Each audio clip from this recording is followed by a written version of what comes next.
மேற்கொள்படி இன்று மாநகர் மாவட்ட தலைவர் தம்பி சகாயராஜ் அவர்கள் தலைமையிலே மண்டல தலைவர்கள் ஐசன் சில்வா, சேகர், நிர்மல் கிருஷ்ணவர் மற்றும் வந்திருக்கிற பெரியவர்கள் எல்லோருக்கும் என்னுடைய கோபால், இந்த மாநகரத்தின் பொதுச் செயலாளர் அவர்களுக்கும் என்னுடைய நன்றியையும் வணக்கத்தையும் தெரிவித்துக் கொள்கிறேன். பெருந்தலைவர் காமராஜர் என்று நிறைய பேசுகிறோம். கொஞ்ச நாளைக்கு முன்னால் திருச்சி சிவா பெருந்தலைவர் காமராஜரை என்னெல்லாம் சொன்னாங்க மக்களுக்கு தெரிஞ்சிருக்கும். அவருக்கு ஏசி பங்களா இல்லைன்னா தூங்க மாட்டார், சொகுசு வாழ்க்கை வாழ்ந்தாருன்னு சொன்னான். அப்புறம் முக்தார்னு ஒருத்தனை விட்டு காமராஜரை பற்றி கள்ள நோட்டு அடித்தாருன்னா சொல்லிவிட்டான். அதன் விளைவு என்ன? ஆட்சி மாற்றம். அதை கண்டிக்கலை. மு.க. ஸ்டாலின் தூண்டி விட்டு பின்னால் இருந்து வேடிக்கை பார்த்தான். மு.க. ஸ்டாலினுடைய எண்ணம் என்ன? பெருந்தலைவர் காமராஜர் பேர் இன்னும் புகழ் வாங்கிட்டு இருக்க. இன்னைக்கு இல்லடா, 5000 வருஷம் கழிச்சனாலும் பெருந்தலைவர் புகழ் தான் தமிழ்நாட்டில் பாட முடியும். வேற எந்த முதலமைச்சரும் அவர் போல வாழ முடியாது, வாழ்ந்து காட்ட முடியாது. ஆனால் தன்னுடைய தகப்பன் பேர காமராஜர் பேராக வைக்கணும், தமிழகத்துக்கு தலைவன், தானை தலைவன் கலைஞர் கருணாநிதினு கொண்டு வரணும்னு நினைச்சாரு. எந்த பிள்ளையும் தான் அப்பன் பேரை சொல்றதுக்கு விரும்புவது வழக்கம். நீ விரும்பு, அது தப்பு இல்லை. பெருந்தலைவர் காமராஜர் இடத்தை பிடிக்க நினைக்கிறது தான் மிகப்பெரிய தவறு. அதனால தான் இந்த ஆட்சி மாற்றம். திமுக ஆதரவு நண்பர்கள் இருப்பீர்கள், கேட்டுக்கொண்டிருங்கள். நான் இப்போ சொல்றேன், பெருந்தலைவர் காமராஜரை இழிவுபடுத்திட்டு இப்பவும் 2 நாளைக்கு முன்னால பெருந்தலைவர் காமராஜர் பிறந்த நாளைக்கு காமராஜரின் தலைவர் சொல்லிட்டாரு ஸ்டாலின். என்ன அவசியம் உனக்கு? நேற்று வரைக்கும் இழிவுபடுத்தின, இன்னைக்கு சொல்லிட்ட. இந்த கட்சியை, இந்த காங்கிரஸ் கட்சியை காமராஜர் காலத்திலே ஒரு ஏபிசி வீரபாகன் ஒருத்தர் இருந்து திமுக கொண்டு அடகு வச்சார்.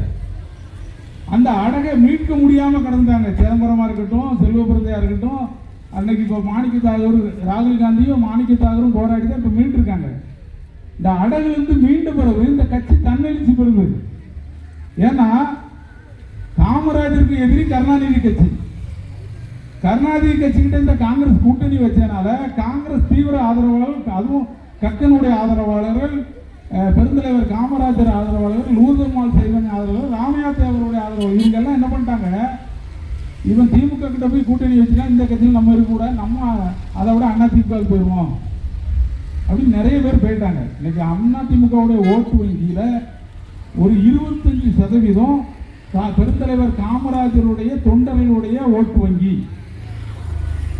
இப்போ காமராஜர் இன்னைக்கு காங்கிரஸுக்கு ஒரு பொற்காலம் ஆரம்பிச்சிருக்கு. ஏன்னா அடவுலேருந்து மீட்கப்பட்ட காங்கிரஸ் இனி சுதந்திரமா செயல்படுறதுக்கான ஒரு வாய்ப்பு வந்துருக்கு. நம்ம ஊர்ல 108 எம்எல்ஏ ஜெயிச்சுட்டு ஆட்சி அமைக்க முடியாம தடுக்க நினைக்கிறது எல்லாம் யாரெல்லாம் நினைக்கா? அதிமுக, திமுக, பிஜேபி 3 பேரும் சேர்ந்து கூட்டணி அமைச்சு ஆட்சி அமைக்க போறாங்க. அப்ப என்ன பண்ணாரு? நான் எங்க பாரத எதிர்கட்சி தலைவர் ராகுல் காந்திக்கு இது தகவல் கிடைச்ச உடனே தாவேக்காக ஆதரவு கொடுத்தோம். நாங்க ஆதரவு கொடுக்கலன்னா இந்த கட்சி இன்னைக்கு ஆட்சியில் இருக்க முடியாது. விஜய் ஆட்சியில் இருக்க முடியாது, தாவேக்கா ஆட்சியில் இருக்க முடியாது. ஆனா நாங்க எதுக்காக கொடுத்தோம்னா, இவங்க புறவழியில ஒரு கொள்ளையடிக்கிற கூட்டணியை உருவாக்குறாங்கன்னு தெரிஞ்ச உடனே நாங்க அதை செஞ்சோம். உடனே எங்களை துரோகி துரோகி துரோகி நேற்று வரை கத்தினானுங்க. என்ன துரோகி நாங்க பண்ணோம், துரோகத்தனை பண்ணோம், எதுலையுமே பண்ணல. ஆனா அதுக்கெல்லாம் பதில் சொல்ற இடம் இதுல நிறைய அரசியல் இருக்கிற இடத்துல சொல்லலாம்னு நினைக்கிறேன். ஆனா இன்னைக்கு தமிழ்நாட்டு மக்களுக்கு திமுக துரோகம் செய்ய போகிறது. இதை குறிச்சுக்கங்க. திமுக ஆதரவாக இருக்கக்கூடிய என் சொந்த பந்தங்களே, தூத்துக்குடி நகர மக்களே, அதாவது எந்த திட்டத்தை எதிர்த்தோமோ, அதாவது 534 எம்பிங்கிறத 800 மாற்றுறதுக்கு அவங்க முயற்சி பண்றாங்க. அதன் மூலம் நிரந்தரமா பிஜேபி ஆட்சியில் இருக்கிறதுக்கான வழி பண்ணிட்டு இருக்காங்க அப்படின்னு இதே திமுக தலைவர் கருணாநிதி, ஸ்டாலினும் எல்லாரும் சேர்ந்து தேர்தலுக்கு முன்னால பேசணும். அவரும் தான் ரொம்ப தீவிரமா பிஜேபி எதிர்ப்பு பேசினாரு. ஆனா இன்றைய நிலைமை, பிஜேபி கிட்ட கூட்டணி வைக்க பேரம் பேசி முடிச்சாச்சு. யாருங்க தமிழக மக்களுக்கு துரோகி? கொஞ்சம் யோசிச்சு பாருங்க. நேற்று வரைக்கும் பிஜேபி எதிர்ப்பு, இன்னைக்கு பிஜேபி ஆதரவு கொடி தூக்க போறான். எதுக்கு? அவன் பண்ண களவு வெளியே வரக்கூடாது. தாவேக்கா இருந்து ஒவ்வொரு மந்திரியா பிரித்து உள்ளதுக்கு போட்டான்னா ஊழல் வெளியே வந்துடும். இருக்கிற மந்திரிகள் எல்லாருடைய சொத்து, திமுக மந்திரி அதிமுக மந்திரிகிட்ட இருக்க சொத்தை வாங்கி தமிழ்நாடு கஜானால சேர்த்தா 20 வருஷத்துக்கு புது வரி போட வேண்டாம். அவ்வளவு சொத்து கொள்ளையடிச்சு வச்சிருக்காங்க. இல்லை நம்ம பணம் தான், ஏன் பணம் உங்க பணம் கொள்ளையடிச்சு வச்சிருக்கானுங்க. அப்ப இதை பிடிச்சிருவானுங்கிற பயத்துல ஒவ்வொருத்தருக்கும் ஓடி ஒழிகிறான். ஆனா ஓடி ஒழியாம இருக்குன்னா பிஜேபி கூட கூட்டணி வச்சிருந்தோம்னா பிஜேபி நமக்காக தாவேக்கா கிட்ட போராடும், நமக்கு எதிராக நமக்கு ஆதரவா போராடும் நினைச்சு இப்ப தாவேக்கா கிட்ட கூட்டணி வைக்க போறாங்க. வச்சுறாங்க. இன்னைக்கு திருச்சி சிவா நாங்க மாநிலங்களவையில அதுக்கு ஆதரவா வாக்களிப்போம்னு சொல்லிட்டான். எப்பவுமே திருச்சி சிவா வச்சுதான் ஸ்டாலின் குரங்கு குட்டியை விட்டு பார்க்குற மாதிரி திருச்சி சிவா தான் விடுவார். அந்த திருச்சி சிவா இன்னைக்கு சொல்லிட்டாரு. அப்போ இந்த நாட்டுக்கு, தமிழ்நாட்டுக்கு துரோகி யார்? அதாவது என்ன, நான் எதனால துரோகின்னு சொல்றேன்னு கேட்டுக்கங்க மக்களை, கொஞ்சம் சிந்திங்க. 2க்கு மேல வேண்டாம், 2க்கு மேல வேண்டாம்னு இந்திரா காந்தி காலத்தில் ஆரம்பிச்சு நம்ம நாட்டில் எல்லாத்தையும் விளம்பரப்படுத்தணும். இப்போ நம்ம வீட்டில் 2 பிள்ளைக்கு மேல இல்லை. உண்மையா பொய்யா? 2 இல்லைன்னா 1 அந்த நிலைமைக்கு நம்ம வந்துட்டோம். ஆனா வட இந்தியாவில் ஒரு நாளும் குறைக்கல. 12க்கு குறைஞ்ச குடும்பத்துக்கு பிள்ளை இருக்காது. அப்போ எண்ணிக்கை அடிப்படையில் அன்னைக்கு நமக்கு இந்திரா காந்தி அம்மையார் ஒப்புதல் தரும்போது நம்ம ஊரில் இருந்த ஜனத்தொகை எவ்வளவு இருந்தோ அதை விட அந்த 2 இருக்கும்போது ரொம்ப குறைஞ்சிட்டோம் இன்னைக்கு இந்தியாவை கணக்கிடும்போது. ஆனால் வட இந்தியாக்காரன் என்ன ஆயிடுச்சுன்னா நம்மளோட 2 மடங்கு 3 மடங்கு பெருகிட்டான். அப்போ எம்பி எண்ணிக்கை நமக்கு 40 இருந்தது, 54 ஆகும்னா இன்னைக்கு இருக்கிற கணக்குப்படி. ஆனால் உத்தரப்பிரதேசத்தில் 160,000, 80 இருக்கு, 160,000. அப்போ நம்மளே வச்சுக்கிடுவோங்க. இதுல நிறைய பேர் ஒரு இதுக்கு ஓட்டு போட்டால் தானே ஜெயிக்க முடியும். அவன் 160 பேர் மொத்தமாக போடுவான். நம்ம 40, 54 ஆகி 54 160 பக்கத்தில் இருக்கா. இது வர்றதுக்கு இந்த திமுக துணை போகுது. திமுகவை அதாவது எங்கள் ஊரில் முன்னால் என்ன சொல்லுவாங்கன்னா, நான் பக்கத்து ஊர் முள்ளக்காடு தான், இதே கிராமம் தான். என் வீட்டுக்கு இடது பக்கத்தில் எங்கள் அண்ணன் ஒருத்தர் ஜெயராஜன் ஒருத்தர் இருந்தார், வலது பக்கம் ஞானசியாமின்னு ஒருத்தர் இருந்தார். 2 பேரும் சார வியாபாரியாக இருக்காங்க. இவங்க 2 பேர் தான் எங்கள் ஊரில் முதல் திமுக. வேற யாரும் இன்னும் அடிச்சு விரட்டிடுவாங்க. என் பங்காளி என் மச்சனால எங்கள் ஊரில் அடிக்க முடியாமல் பங்காளி எப்படி போட்டு அடிக்கன்னு அடிக்காம விட்டாங்க. திமுக கொஞ்சம் எங்கள் ஊரில் வளர்ந்துச்சு. ஆனால் என்ன சொல்லுவாங்கன்னா, திருடர்களின் முன்னேற்ற கழகம் அப்படின்னு முள்ளக்காட்டில் அந்த பேச்சு அன்னைக்கு இருந்துச்சு, இன்னைக்கு இருக்கு. உங்கள் ஊரில் எப்படி எனக்கு தெரியாது. திருடர்கள் முன்னேற்ற கழகமா அல்லது வேற என்ன கழகமா எனக்கு தெரியல. ஆனால் அவன் திருடங்கிற புத்தியை உடனே காட்டுறான் பாருங்க. ஒரு இடத்துல ஆட்சி இல்லைன்னு தமிழக மக்களுடைய பலத்தை குறைக்கிறதுக்கு அங்கே போய் ஆதரவு கொடுக்க போறாங்க. நீங்க நல்லா கேட்டுக்கங்க. திமுக இந்த எண்ணிக்கையை உயர்த்துறதுக்கு ஓட்டு போட்டால் நீங்க யாரும் திமுகவுக்கு ஓட்டே போடாங்க. தமிழ்நாட்டில் திமுகவை அழிக்க வேண்டும். ஏன்னா தமிழ் இனத்துக்கு துரோகி அவன். நான் தமிழின தலைவன் தான், அவன் தலைவன் கிடையாது. தமிழகத்துக்கு துரோகமான ஒரு முடிவை இப்போ பாராளுமன்றத்தில் எடுக்க போறாங்க. எதுக்காக? தமிழ்நாட்டில் அவனுக்கு ஆட்சியை கொடுக்கலாம். இந்த பெருந்தலைவர் காமராஜரை குறை சொல்லி வசப்பாடி தான் ஆட்சி இழந்தாங்க. இப்போ எனக்கு வேணுங்க, நாங்களும் வருவோங்க. சிலர் என்ன சொல்றோம், எங்கிட்ட இருந்து 1, 2 ஒரு சொறி நாய் போய் அங்கே போய் கிடந்துட்டு என்ன பண்ணுதுன்னா, இந்த அந்த வாரம் அவன் வரங்க, அவன் சொன்னா அவன் ஒன்றும் வரக்கூடாதுன்னு சொன்னா இப்போ வரமாட்டாங்க. அவனை காணும், ஆளை காணும், தேடி தேடி சொருகி விட்டுக்கிட்டு இருக்கு திமுக தலைமையில். இந்த சொரிகிறது இந்த நாய்க்கு இது ஒழுங்கான நாய் கிடையாது. காங்கிரஸ்ல இருந்த நாய் கிடையாது. காங்கிரஸுடைய நிரந்தர தொண்டனும் கிடையாது. தமிழ் மாநில காங்கிரஸ்ல தொண்டனா இருக்கும்போது திருநெல்வேலியில் ஒரு நொண்டி இருக்கான் எங்க கட்சியில. அந்த நொண்டி பார்த்த பருவங்க மாநகரமாவுடைய தலைவர் 10 வருஷம் கட்சியை அழிச்சிட்டு இப்போ போய் திமுகவுக்கு அவர் கட்சியை வளர்க்க இருக்கிற தன்னுடைய சக நண்பர்களை எல்லாரோட அண்ணன் தம்பியா பழகினவன எப்படி கீழ்த்தரமா நடத்த முடியுது? அது திமுகவுக்கு போனவன அந்த புத்தி அவனுக்கு வந்துட்டு. எவெல்லாம் திருடன் நினைச்சானோ, திருடி சம்பாதிக்கணும், மக்களை திருடி சம்பாதிக்கணும், அவெல்லாம் திமுக போயிட்டான். இந்த கட்சியில் கொஞ்சம் பேர் இருந்து. அதனால அவரை பற்றி கவலைப்பட வேண்டியதில்லை. ஆனால் சுரிநாய் வேலை பார்ப்பதால் இன்று சொல்ல வேண்டிய நிலைமை வந்து விட்டது. அப்போ இன்னைக்கு இருக்கிற நம்ம மக்களுக்கு என்ன தேவை? இன்னைக்கு ஒரு லஞ்சம் தவிர நெஞ்சம் நிமிர்னு ஒரு கோஷத்தை தமிழ்நாடு காங்கிரஸ் முன்னெடுத்திருக்கு. ஏன் எடுத்திருக்கு? என்ன தைரியத்தில் எடுத்திருக்கு? அது ஏற்கனவே இயல்பாகவே வம்சாவளியாவே வாரிசு ரத்தமா இருக்கிறது. லஞ்சத்தை ஒழிக்கிறது, நெஞ்சை நிறுத்துறது காங்கிரஸ் இயற்கையான வம்சாவளி. அந்த வம்சாவளியில வருகிற அந்த கொள்கை. இப்போ இங்க நம்ம தூத்துக்குடி எடுத்துக்கிட்டீங்கன்னா நிறைய பிரச்சனைகள் லஞ்சம் ஓடிட்டு இருக்கு. மாநகராட்சிக்கு போனா மேயர் பெட்டியோட தான் வருவாரு, பெட்டி இல்லாம போக மாட்டாருக்காங்க. சும்மா வருவாரு, பெட்டியோட போவாரு. அப்போ இத பெட்டியை கொடுக்கறது யாரு? பணத்தை கொண்டு கொடுக்கறது யாரு? நீங்களும் நானும் தான். நம்ம வேலையை நியாயமா நடக்கணும், கரெக்டா நடக்கணும். நமக்கு பொறுமை கிடையாது. அவசரப்பட்டு நம்ம போய் குற்றம் கொடுக்கலாம். நீங்க கொடுக்காம நிறுத்துங்க. நீங்க உங்களுக்கு எந்த இடத்துல லஞ்சம் கேட்கா எங்களால இந்த இதை அனுமதி வாங்க முடியலன்னு சொன்னீங்கன்னா எங்களை கூப்பிடுங்க. கிருஷ்ணநாட்டுக்கு கூப்பிடுங்க, சேகரை கூப்பிடுங்க, அவர் அவங்க பகுதியாளர்கள் இங்க இருக்கிற யாருனாலும் கூப்பிடுங்க, என்ன கூப்பிடுங்க. ஒரு பைசா லஞ்சம் இல்லாம முடிச்சு காட்டுறேன். நான் நிறைய முடிச்சு காட்டுங்க. நான் சும்மா அந்த வெட்டிக்கு பேசுறவங்களாம் கிடையாது. ஒரு லைன் போட்டாங்க, கேஸ் லைன் போட்டாங்க. விவசாயிகள் நிறைய பேரை ஏமாற்றி வெறும் 5000 10,000 எடுக்கிறது. அரை ஏக்கரை எடுத்துருவான், ரெக்கார்டில் கையெழுத்து வாங்கிடுவான். 10,000 கொடுத்து ஏமாற்றிட்டான்.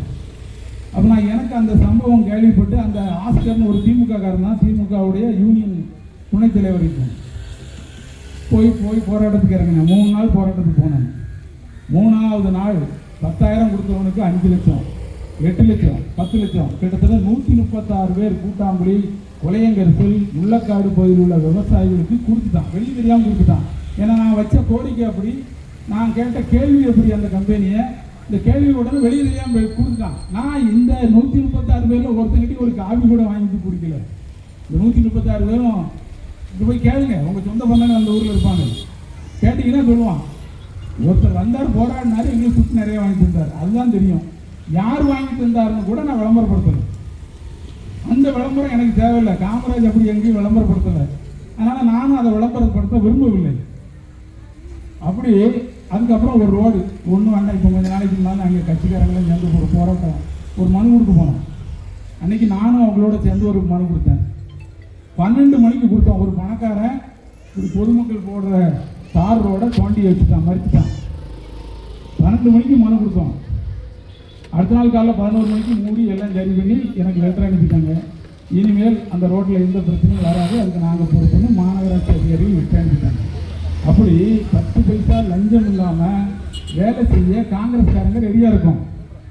நீங்கள் லஞ்சம் இல்லாமல் வேலை செய்யணும், எங்களை அணுகுங்க, கூட்டு போங்க, நாங்கள் உங்களுக்கு வேலை செஞ்சு தரோம். அப்புறம் அதே மாதிரி துட்டு வாங்காமல் எங்களுக்கு ஓட்டு போடுங்க. நாங்கள் உங்களுக்கு லஞ்சம் இல்லாமல் ஆக்கி தரோம். நீங்கள் எங்கள் கட்சிக்காரங்க முருகேசனே நாளைக்கு வார்டு மெம்பராக நிற்கலாம், அவருக்கு துட்டு வாங்காமல் ஓட்டு போடுங்க. இது ஒன்று தான் நாங்கள் எதிர்பார்க்குறோம். காமராஜர் காலத்து சமூகம் காசு வாங்காமல் ஓட்டு போட்டாங்க. அப்போ அந்த சமூகம் திரும்ப வரணும்னு ஆசைப்படுறோம். அப்போ தான் காமராஜ் ஆட்சி கொண்டு வர முடியும். சும்மா நீங்கள் காசு வாங்கிட்டு நான் ஓட்டு போடுவேன். இப்போ ஒரு பெரிய அளவில் விஜய்க்கு காசு வாங்காமல் ஓட்டு போட்டதுனால, ரெண்டாவது காமராஜர் பாணியை அவர் பின்பற்றுவதனால நாங்கள் ஆதரிக்கிறோம்.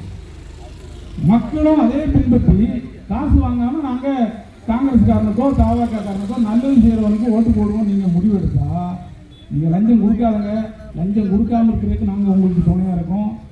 காசு கேட்காம எங்களுக்கு ஓட்டு போடுங்க.